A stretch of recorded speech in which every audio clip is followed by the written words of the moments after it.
O sexo é o impulso humano mais básico que existe. Propaga a espécie.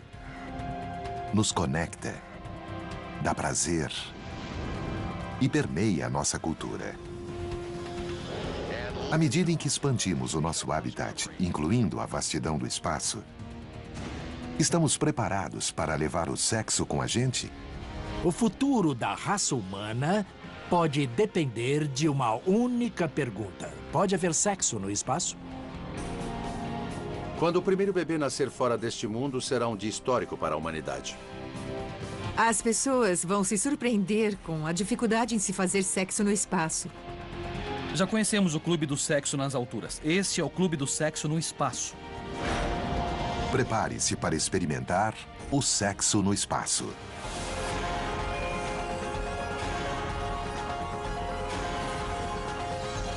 O universo.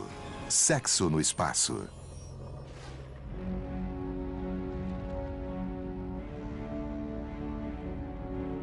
Quando os cientistas imaginam nosso futuro no espaço, veem cidades na Lua, colônias em Marte e, por fim, a expansão humana por todo o cosmo.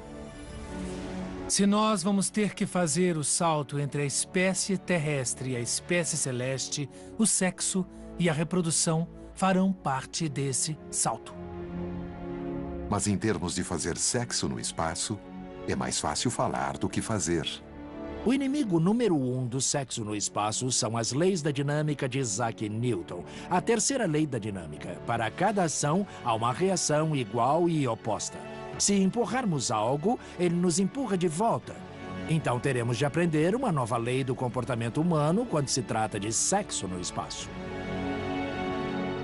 Vanna Ponta está pronta para testar essa lei e audaciosamente ir aonde nenhum homem ou mulher já foi antes. Vanna é autora do romance de ficção quântica Fly, poeta e defensora do espaço.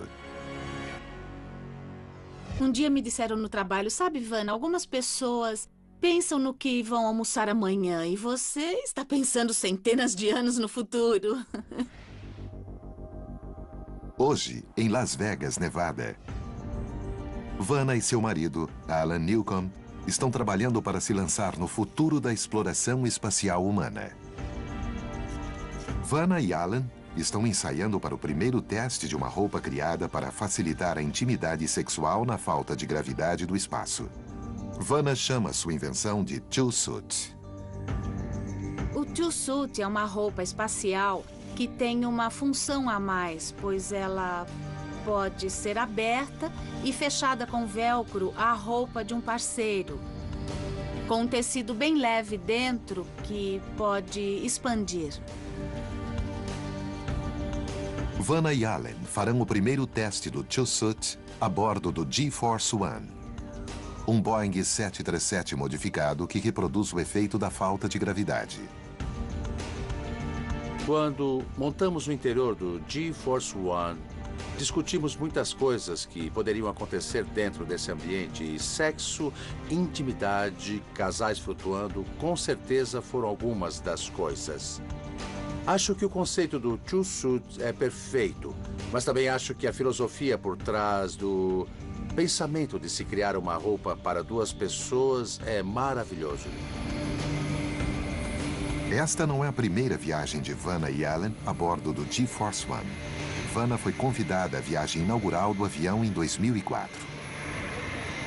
Quando eu experimentei a falta de gravidade e a microgravidade, foi uma coisa que eu nunca tinha imaginado.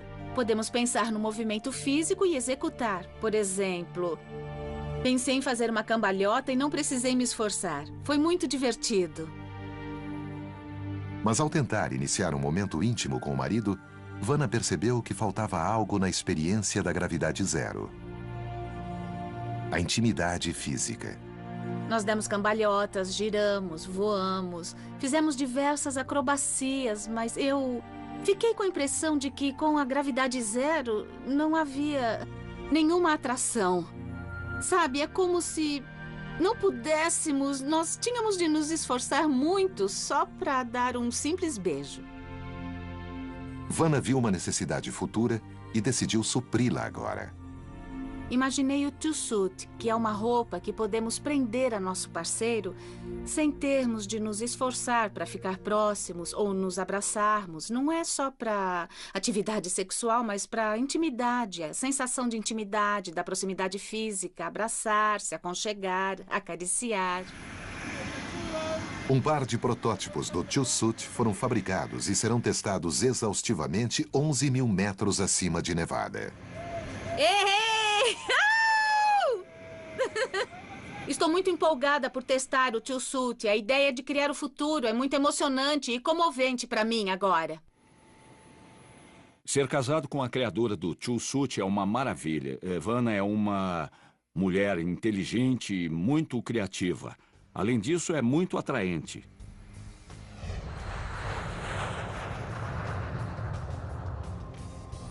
Para criar os efeitos da gravidade zero, o G-Force One faz um voo parabólico vertical.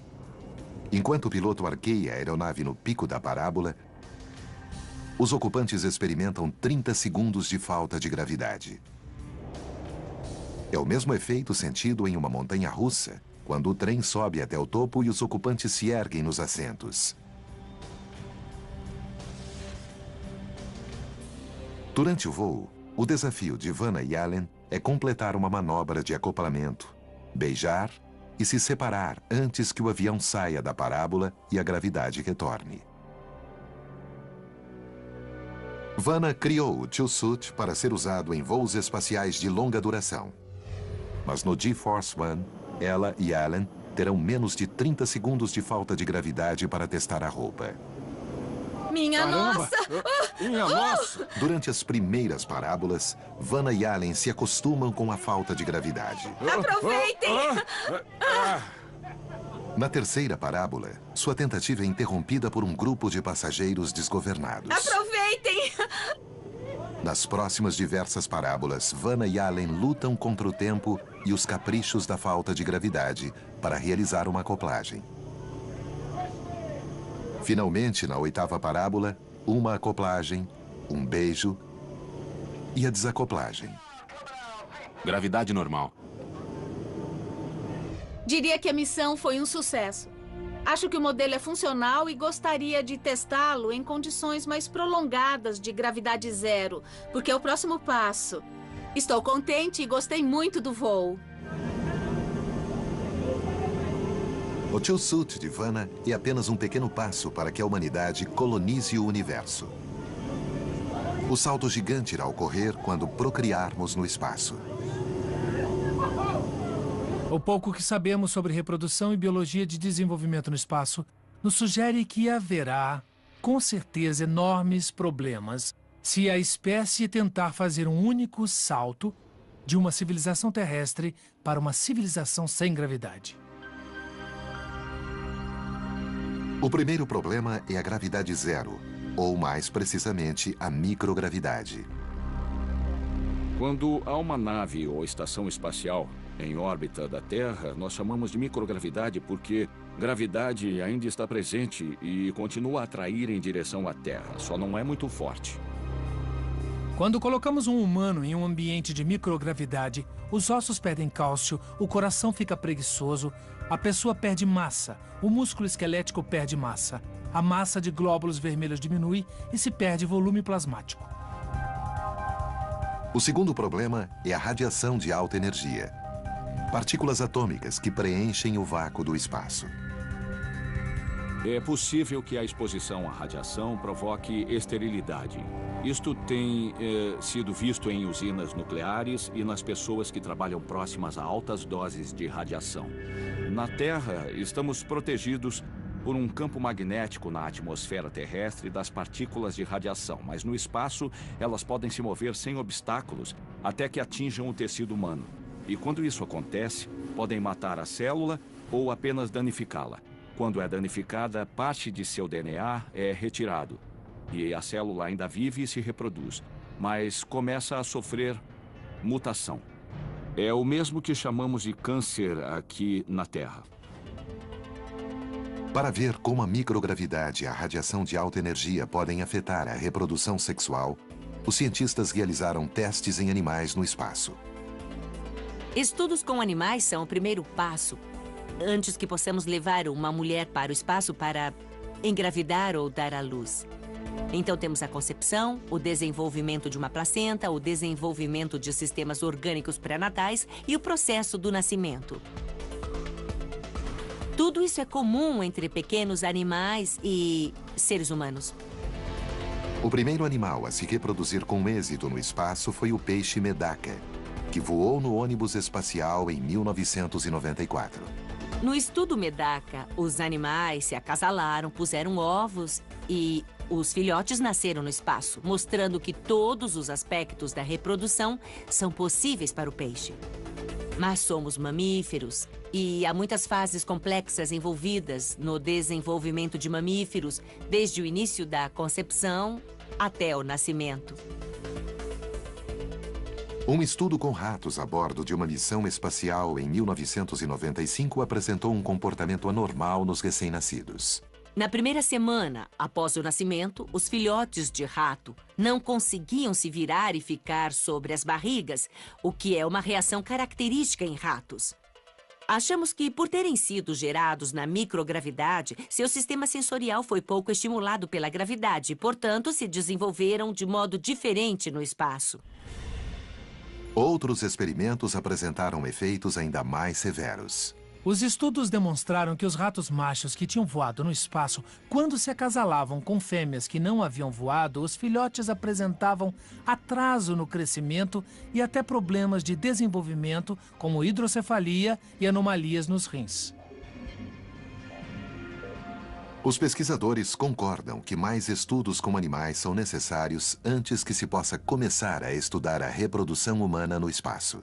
Estamos nos aproximando dos 50 anos de voos espaciais tripulados e ainda não vimos um único mamífero percorrer todo o caminho desde o óvulo ao embrião, atravessar toda a gestação, nascer, se desenvolver em um ambiente sem gravidade e então ter a primeira geração reproduzida no espaço. Eu acho que precisamos de uma nova prioridade para compreender e entender completamente o desenvolvimento de mamíferos em um ambiente sem gravidade. A chave para a reprodução humana no espaço virá através dos estudos com animais. Mas nenhum estudo animal poderia ter previsto o que um astronauta chamou de efeito Viagra.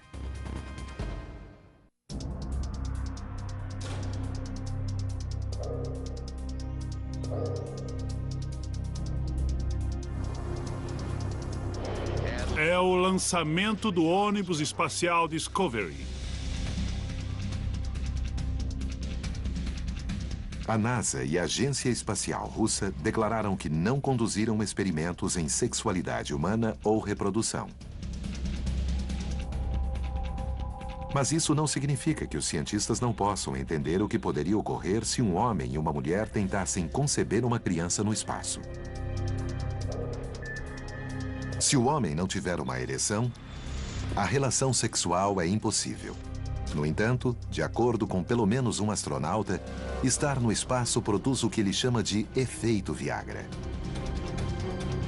Em seu livro Riding Rockets, o especialista de ônibus espacial Mike Mullen escreveu sobre uma persistente e por vezes dolorosa condição que ele experimentou todos os dias quando acordava.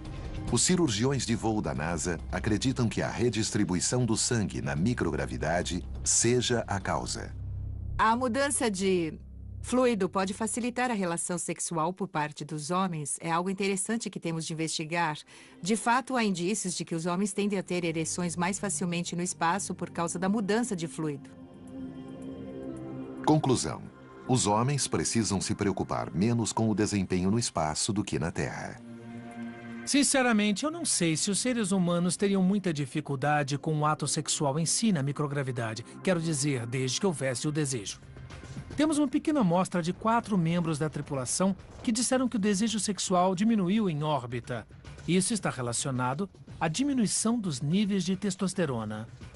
É uma pequena amostra, mas é uma indicação do que pode ocorrer na gravidade zero. A próxima incógnita é como a microgravidade pode afetar a fertilização. A longa exposição à radiação espacial pode danificar o espermatozoide e, muito possivelmente, todos os óvulos da fêmea. Se ela estiver em idade fértil, então um desses óvulos pode ser danificado e produzir uma criança que tenha algum tipo de defeito de nascença ou fazer com que não nasça com vida. Quando liberados nas trompas de Falópio, os milhões de espermatozoides nadam em direção ao óvulo. Um espermatozoide tenaz conseguirá entrar e iniciará o processo de fertilização. Quando o óvulo descer pela trompa de Falópio e se direcionar para o útero, vai se prender à parede desse útero e começar a desenvolver um suprimento sanguíneo e uma placenta que vai virar um bebê? Nós simplesmente não sabemos. Se a fertilização for bem sucedida, começa a divisão celular e o crescimento do embrião. Quando o embrião se transformar em feto, a gravidade se torna cada vez mais crítica. Para um feto humano, uma gravidez completa dura cerca de 36 semanas. E até a 26ª semana, o feto fica flutuando. Depois disso, o feto se torna mais denso. Portanto, tende a afundar no líquido amniótico. Então, a partir desse momento, parece que a gravidade começa a afetar o desenvolvimento dos órgãos do feto. Se não estiver exposto à gravidade durante essa fase crítica, o desenvolvimento será, basicamente, bem anormal. Um estudo animal realizado na década de 80 apresentou resultados preocupantes que afetavam a estrutura do esqueleto e do coração do embrião. Alguns estudos foram feitos nos satélites Biocosmos, em que o embrião de rato, em desenvolvimento, sofreu uma diminuição de 13 a 17% na mineralização óssea dos ossos por causa da falta de gravidade. Sabemos que os extensores ao longo da coluna vertebral têm massa menor e que o ventríloco esquerdo do coração é bem menor. Isso faz sentido quando consideramos que o ventríloco não precisa bombear contra a gravidade para mover sangue. Não se sabe como a mesma falta de gravidade pode afetar um feto humano, mas é provável que tenha efeitos semelhantes. Se os cientistas encontrarem um modo de fazer com que um bebê seja gerado com saúde no espaço, então uma nova sala de parto terá que ser criada. Dar à luz no espaço seria confuso, como é aqui na Terra. Há líquidos, fluidos e sangue envolvido. Há o risco de os líquidos voarem para todo lado. Portanto, teriam de ser desenvolvidos sistemas de ventilação e de limpeza para ajudar no parto. O arquiteto espacial John Spencer pensou em como uma câmara de parto em gravidade zero poderia funcionar. Um dos requisitos na criação de uma câmara de parto a gravidade zero seria o rápido escoamento da água. Isso por causa da limpeza, mas também para manter a câmara livre de sangue e permitir que os médicos que estiverem trabalhando no parto consigam ver o que está acontecendo. John se inspirou no parto dentro da água, em que os bebês nascem na água morna. Defensores do método dizem que isso facilita a transição do útero para a vida fora da mãe. John também acredita que a falta de gravidade proporcionará benefícios semelhantes. Estar no útero é como estar na gravidade zero, então sair de um ambiente de gravidade zero para uma sala de gravidade zero pode ser uma transição mais fácil. Com base em tudo o que sabemos, esse dia ainda está bem distante no futuro. Tudo se resume a isso. Se a gravidade afetar todos os aspectos do desenvolvimento vertebrado, então há profundas implicações quando se considera a procriação em um ambiente extraterrestre. Uma dessas implicações é que os bebês nascidos no espaço podem ter dificuldade em ir para a Terra. Em 100 anos receberemos a visita de pessoas que cresceram nesses ambientes tendo de usar trajes terrestres para vir para cá. Um tipo de exoesqueleto que os ajudará com seus músculos e ossos mais fracos. Isso é interessante. Uma hora vamos criar espécies espaciais que precisarão de uma roupa terrestre para voltar ao planeta-mãe. Uma solução possível é a criação de gravidade artificial no espaço usando centrifugadoras, que utilizam a força centrífuga para criar um efeito conhecido como carga de gravidade. Imagine uma mulher grávida sentada ou deitada com os pés na direção do centro dessa máquina. Ela poderia estar lendo, trabalhando, conversando com as pessoas Isso poderia durar 1 ou 2 horas, o suficiente para criar a sensação de subir e descer que pode ser benéfica para o feto. Quando o primeiro bebê nascer fora deste mundo, será uma experiência incrível, será um dia histórico para a humanidade. Os cientistas pensam que é só uma questão de tempo. Acho que uma hora vamos nos reproduzir no espaço. Só precisamos descobrir como fazer isso. Não existe melhor oportunidade para se descobrir como fazer isso do que com a missão da NASA de 3 anos em Marte. Mas o sexo fará parte da viagem?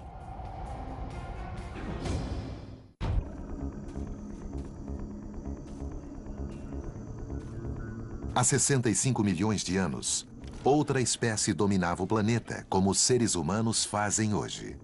Os dinossauros foram a principal forma de vida na Terra durante mais de 150 milhões de anos. Mas bastou uma única tarde ruim para que eles sumissem para sempre e nunca mais voltassem.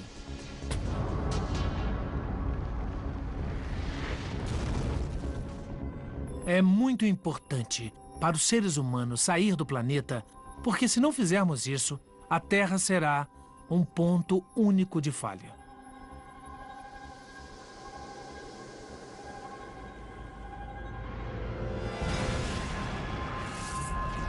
Se não tivermos uma reserva, um percurso alternativo, se o elo crítico se romper, todo o sistema sofrerá uma falha catastrófica. Se a reprodução humana não vier a acontecer com extremo êxito, a espécie humana não vai sobreviver. Apesar dessas advertências, a sexualidade e a reprodução humana continuam sendo um tema tabu na NASA. A NASA é uma organização incrível. É um ótimo lugar para se estar. No entanto, é uma organização de engenheiros, feita por engenheiros e para engenheiros. Para um engenheiro, a luz ou está acesa ou apagada, não há meio termo. E na ciência da vida existe somente 2 verdades absolutas, a vida e a morte. Todo o resto é uma área cinzenta. Em termos de sexo no espaço, em todos os anos que passei na NASA, nunca toquei no assunto com um tripulante ou um membro da organização. Nunca foi uma preocupação. A NASA é custeada pelo contribuinte, e o contribuinte não quer saber que seu dinheiro está sendo gasto para astronautas transarem no espaço, viverem pequenas aventuras às suas custas. O público quer saber que o imposto está sendo gasto com sabedoria. Por isso, a NASA é tão reticente em relação a essa ideia. Estamos indo na direção. Tudo certo. A NASA atualmente tem planos de levar o ser humano de volta à Lua em 2020. É apenas um aquecimento para o evento principal, uma viagem de 3 anos de ida e volta a Marte. No planejamento para a missão, a NASA não fez qualquer referência à sexualidade humana. Essa omissão foi citada em um relatório da Academia Nacional de Ciências. A sexualidade no espaço é uma área que não foi pesquisada ainda. Psicólogos e psiquiatras concluíram que os seres humanos precisam estar conectados para terem vidas normais.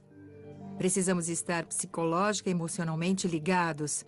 E também precisamos de ligações físicas entre os indivíduos. A intimidade em todos esses níveis é muito importante. O problema com tripulações espaciais de longa duração é que o modelo, até hoje, exclui qualquer tipo de intimidade. Alguns especialistas acreditam que os astronautas devem sublimar suas necessidades e desejos em prol da missão. Não é realista e é inviável. Isso criaria indivíduos muito problemáticos se tivessem que manter essa separação. Então, para que a equipe seja funcional, a intimidade em todos os níveis deve ser levada em conta para se ter o equilíbrio humano e temos que planejar para isso. O argumento contrário é de que o sexo entre membros da tripulação poderia criar distrações e divisões potencialmente perigosas. Pode haver discussões, problemas, brigas. Uma pessoa pode sentir ciúme de outra ou sentir desejo pelo parceiro de outra. Isso pode acontecer, será difícil evitar. Somos seres humanos e esses problemas acabam surgindo. Mas haverá muito tempo para conversar e se entender. O envio de tripulações com membros do mesmo sexo é cogitado como uma forma de inibir o sexo em missões de longa duração. Não é realista pensar que, só porque vai haver só um sexo, não haverá necessidade de contatos sexuais ou que o sexo não vai acontecer. Esta me parece uma abordagem muito ingênua. Outro plano é enviar somente casais casados. Também não é realista esperar que ser casado será a solução. Então, eu não acho que o casamento seja uma forma melhor de tratar da questão do que enviar apenas um sexo. Eu acho que o que temos que fazer é selecionar indivíduos emocionalmente maduros, que sejam seguros da sua sexualidade. E em seguida os treinamos para lidar com os problemas que surgirem e acreditar que farão um bom trabalho. A ideia de Cheryl é antes fazer os tripulantes viverem juntos durante 9 meses num local que lembre o ambiente isolado de Marte. Ela sugere a Antártica.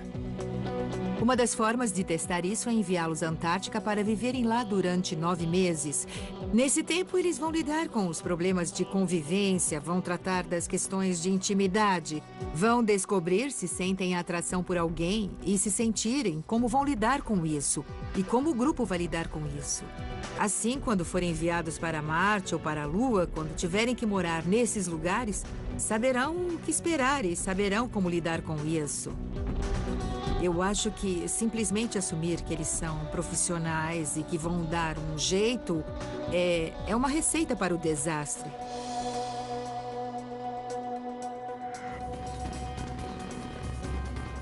Apesar das negativas da NASA e de seu histórico de evitar o assunto, alguns dizem que já houve sexo em um voo espacial americano. Há quem acredite que é irrealista imaginar que, entre as centenas de astronautas lançados ao espaço, pelo menos 2 deles não praticaram algum tipo de parceria cósmica. Não seria surpresa se já tiver ocorrido sexo no espaço. Teve uma viagem que foi um casal no ônibus espacial. Se eles faziam na Terra, por que não no espaço? O casal em questão são os astronautas John Davis e Mark Lee. Em 1992, John e Mark participaram de uma missão de 7 dias a bordo do ônibus espacial Endeavour. A NASA não possui uma política oficial proibindo o sexo no espaço. A NASA nunca disse a ninguém você não deve ter relações sexuais. Espera-se que as pessoas tenham o bom senso de não fazer. Mas existe uma política contra o envio de casais casados ao espaço. John e Mark se conheceram durante o treinamento para a missão, se apaixonaram e casaram pouco antes da partida. Como seria problemático demais substituir um deles na missão, a NASA abriu uma exceção. Será que o restante da tripulação permitiu a eles alguma privacidade? É possível que os outros tripulantes tenham permitido que o casal fizesse alguma coisa lá, mas é muito improvável, considerando a natureza conservadora dos astronautas e da NASA, que alguma coisa assim tenha ocorrido. Não digo que espero que tenham violado os regulamentos, mas realmente espero que tenham aproveitado a chance para consumir uma união num ambiente e numa situação que realmente celebravam a beleza da união de 2 seres humanos. Se o sexo realmente ocorreu, as opções de privacidade foram limitadas. O espaço disponível para a tripulação do ônibus espacial é de apenas 62 metros cúbicos, o equivalente a uma sala de estar de tamanho médio. Dentro do ônibus espacial, o melhor lugar para fazer sexo é a área que leva ao compartimento de carga. Tem espaço para 2 pessoas. Se existe um lugar a bordo, é ali que aconteceria. Atualmente, a Estação Espacial Internacional é bem mais espaçosa do que um ônibus espacial com 350 metros cúbicos distribuídos em 15 módulos. Eu conheço bem o interior da Estação Espacial Internacional. E as áreas mais íntimas da estação são os módulos russos. São mais personalizados, por exemplo, e é onde aconteceria nos módulos russos. Mark Davis e John Lee não negaram nem confirmaram os boatos, deixando vivas as especulações quanto a terem ou não ultrapassado a fronteira final. Cada minuto do dia é registrado e observado pelo controle da missão aqui no planeta Terra. Assim, talvez a coisa mais impraticável, menos romântica e sensual é ter um romance no espaço sideral. Quem se torna astronauta não quer fazer qualquer coisa que possa comprometer a chance desse astronauta voar novamente ao espaço. Se eu tivesse que apostar, diria que os russos estiveram mais envolvidos nas questões do sexo na gravidade zero e do sexo no espaço do que os americanos. Os russos têm mente mais aberta, levaram violão ao espaço, no passado já tiveram cigarros a bordo da estação espacial e bebidas alcoólicas. E por que não? Especular se o sexo no espaço já ocorreu ou se os astronautas já fizeram isso relega o assunto à mentalidade dos tabloides. Eu acho que a questão não é se isso já aconteceu ou não, mas temos que deixar de lado essa especulação sobre o que aconteceu e dizer: vai haver sexo no espaço e precisamos parar de polemizar esse assunto. Tenha acontecido ou não, todos concordam que o sexo no espaço tem algumas vantagens e desvantagens. As pessoas ficam mais bonitas no espaço. Os rostos ficam mais corados. Os seios das mulheres ficam maiores. O rosto fica mais cheio, as rugas desaparecem, as pernas ficam mais finas porque há menos fluidos nelas. As mulheres não precisam de sutiãs porque nada puxa os seios para baixo. Mas a melhor aparência não contribui com a física do sexo na microgravidade. Conforme vimos no G-Force One, o menor toque do parceiro pode fazer o casal girar. A massa ainda está lá, então se alguém empurrar o outro com força, a pessoa vai parar do outro lado da nave e pode sofrer danos graves. É possível fraturar um pênis fisicamente e é muito difícil fazer a operação para pôr tudo no lugar de novo. Diante dos desafios, o que os especialistas diriam se fossem convidados a tentar essa façanha no espaço? Claro! Ah, sim, claro, com certeza. Eu faria sexo no espaço na mesma hora. Sou cientista, e cientistas gostam de observar, de estudar à distância, mas não de participar. Não gostamos de interferir no estudo que fazemos. Para minha mulher, só posso fazer sexo no espaço com ela. Eu não sei mesmo. Realmente nunca pensei nisso. Eu penso mais em dar à luz no espaço.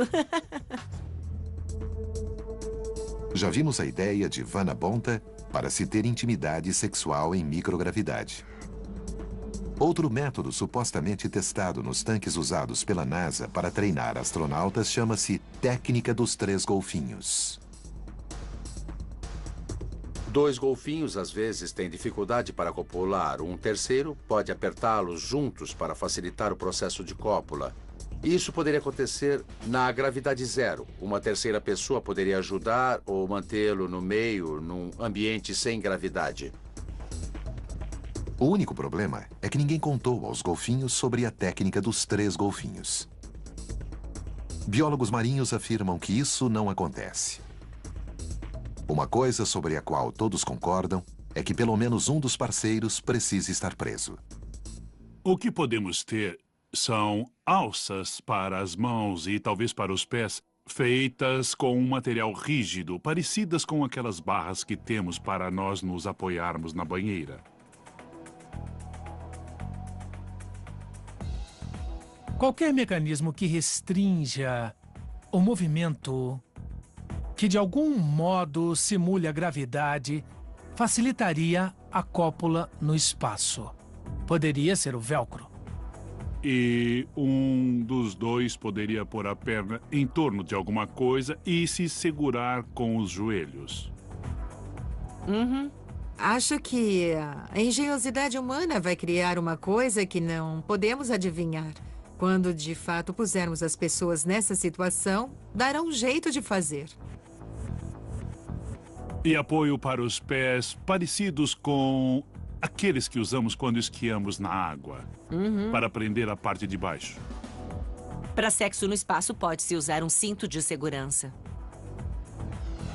Trabalhamos muito na tentativa de fazer RCP no espaço.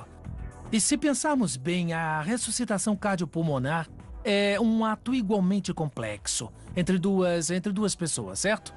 Criamos um sistema para fazer RCP. Pensamos muito nisso. E sabe o que os astronautas disseram quando avaliaram o sistema? Concluíram que o sistema era muito trabalhoso e que podiam fazer tudo com fita adesiva. Eu não digo que a fita adesiva é um recurso sexual no espaço. Só digo que ela é como a força. Tem um lado bom, um lado sombrio e junta as coisas no universo. A ideia de Harvey parece muito boa para mim. Para começar, não envolve uma terceira pessoa na chamada técnica do golfinho, que seria bem desconfortável para mim.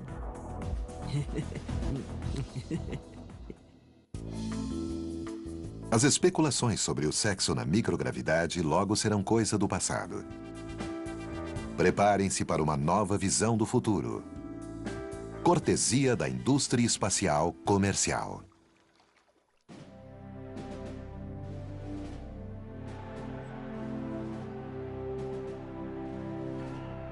Houve um tempo, não muito remoto, em que a viagem espacial e os viajantes espaciais eram símbolos da sexualidade. O espaço era muito sensual nos anos 60. Se perguntar a qualquer astronauta do programa espacial nos anos 60, ele vai dizer que era considerado uma espécie de deus do sexo. Dois fatos deram banho de água fria nas viagens espaciais. Para começar, a promessa de cidadãos comuns viajarem ao espaço nunca foi cumprida. Houston controlando? Todos imaginavam que o ônibus espacial faria viagens comerciais. A empolgação era grande nos anos 70 após a sensualidade do programa lunar. E então o público em geral ficou muito decepcionado. O motor acionado e temos a decolagem. O segundo fato foi a explosão da Challenger. Isso provocou uma grande mudança na atitude das pessoas. Elas deixaram de acreditar que um dia iriam para o espaço. Mas tudo está prestes a mudar, graças à indústria espacial comercial. A primeira empresa turística a vender voos espaciais é a Virgin Galactic, criação do bilionário britânico Richard Branson. A empresa de Richard Branson está vendendo passagens por $200 mil para ir até a beira do espaço, a cerca de 100 quilômetros, que é o mais perto que podemos chegar de uma verdadeira experiência espacial.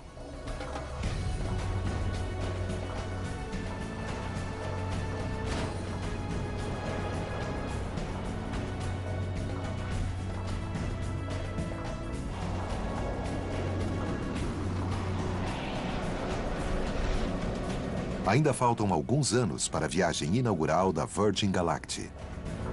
Mas isso não impede que os mais aventureiros com dinheiro para queimar se interessem pelos voos particulares.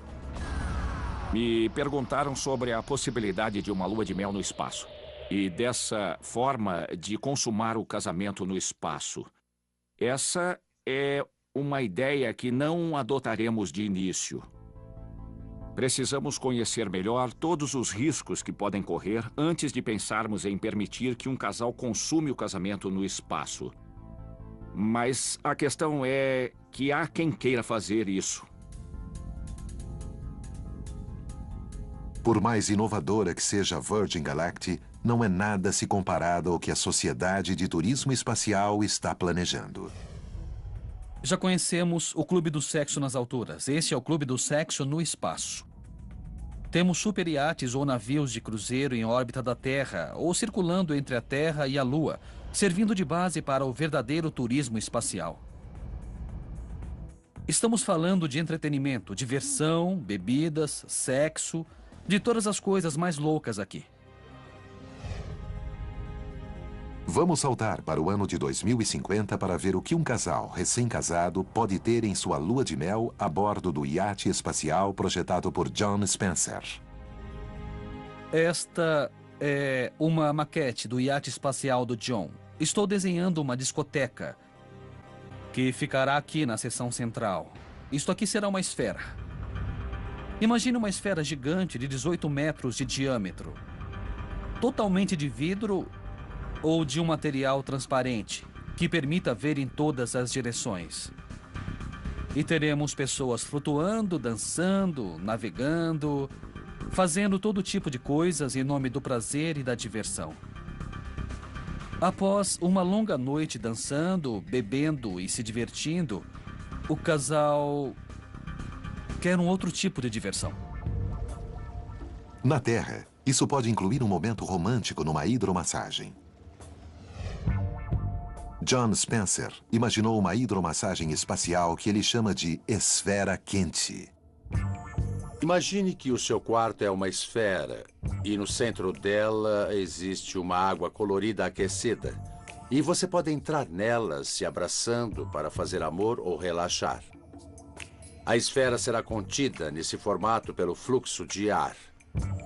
Ela não vai se mover, mas poderá espirrar a água e ela voltará ao lugar no formato de pequenas esferas.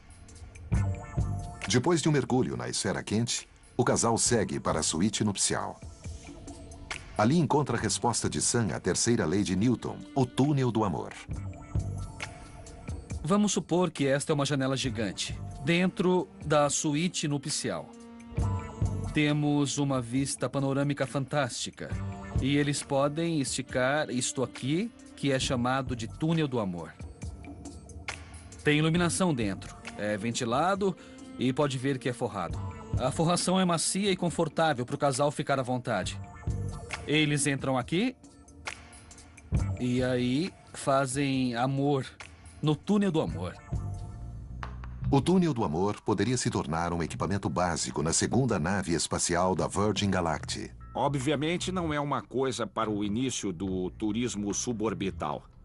Mas, sabe, estou acostumado a trabalhar em lugares em que também se pensa no futuro. E em um dia poderá haver a terceira ou a quarta nave. E a ideia de um túnel do amor é perfeitamente lógica. Por acaso, a NASA teria algum plano de criar um túnel do amor? Eu nunca ouvi falar em qualquer plano da NASA de criar um túnel do amor. Talvez não. Mas enquanto a indústria do turismo espacial trabalha com os aspectos mais lúdicos do sexo no espaço, cientistas e pesquisadores têm suas próprias razões para terem esperanças.